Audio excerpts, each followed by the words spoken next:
10 seconds left. 5 seconds left. Begin.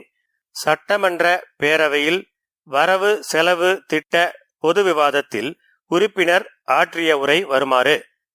மாண்புமிகு பேரவை தலைவர் அவர்களே, வரலாற்று சிறப்புமிக்க இந்த பேரவையில் இந்த பொது விவாதத்தில் பேசுவதற்கு வாய்ப்பு வழங்கிய தங்களுக்கு என்னுடைய நெஞ்சார்ந்த நன்றியை இந்த நேரத்தில் தெரிவித்துக் கொள்கிறேன். நான் பல்வேறு பொருள்கள் குறித்து பேச விரும்புகிறேன். முதலாவதாக, கல்வி ஒரு மனிதனுக்கு மிக மிக முக்கியமானது.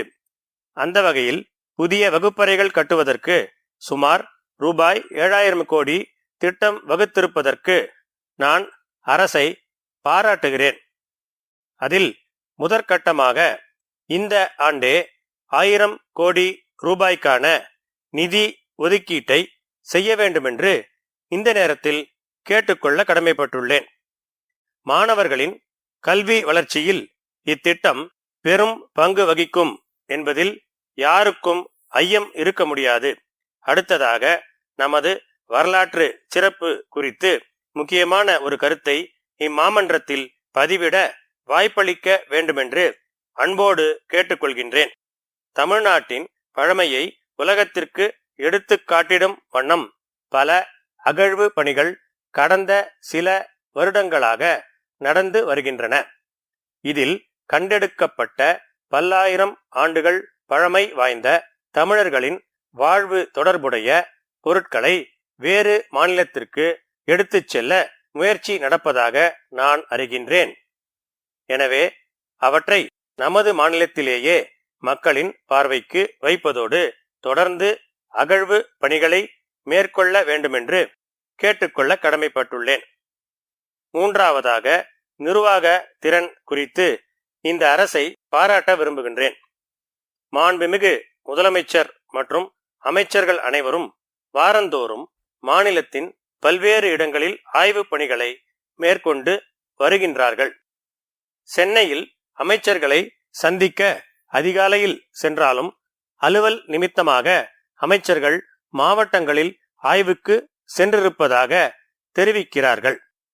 அந்த அளவுக்கு தேனீக்கள் போல அயராது உழைக்கும் அரசு நிர்வாகத்திற்கு எனது பாராட்டுகளை இந்த மாமன்றத்தில் பதிவு செய்ய விரும்புகிறேன். அடுத்ததாக, வேளாண்மை துறை குறித்து 1-2 கருத்துக்களை எடுத்துக் கூற விரும்புகின்றேன்.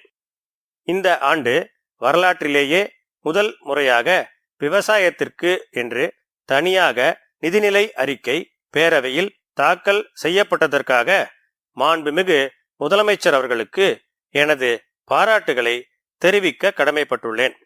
இதில் மற்றொன்றையும் கோடிட்டு காட்ட விரும்புகிறேன்.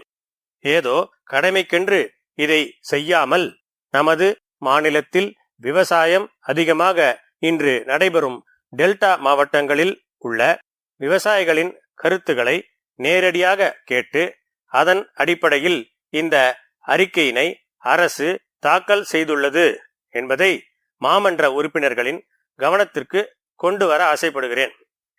வருவாய் துறை குறித்து முக்கியமான ஒரு கோரிக்கையை வைக்க விரும்புகின்றேன்.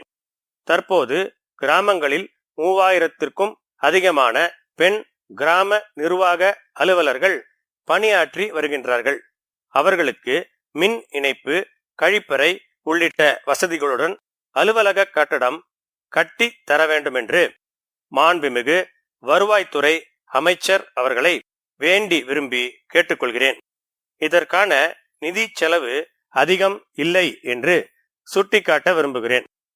மாண்புமிகு பேரவை தலைவர் அவர்களே, அடுத்ததாக பள்ளி கல்வி துறை குறித்து ஒரு கோரிக்கையை முன்வைக்க விரும்புகிறேன்.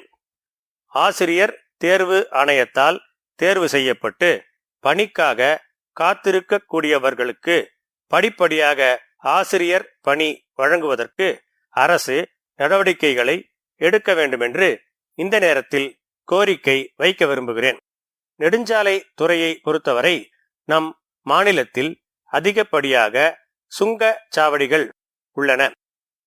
குறைந்த தூர இடைவெளியில் அவை அமைக்கப்பட்டுள்ளதால் சுற்று பகுதி கிராம மக்களின் நலன் கருதி சில சாவடிகளை அகற்ற வேண்டும் என்று கேட்டு வாய்ப்புக்கு நன்றி கூறி உரையை நிறைவு செய்கிறேன்.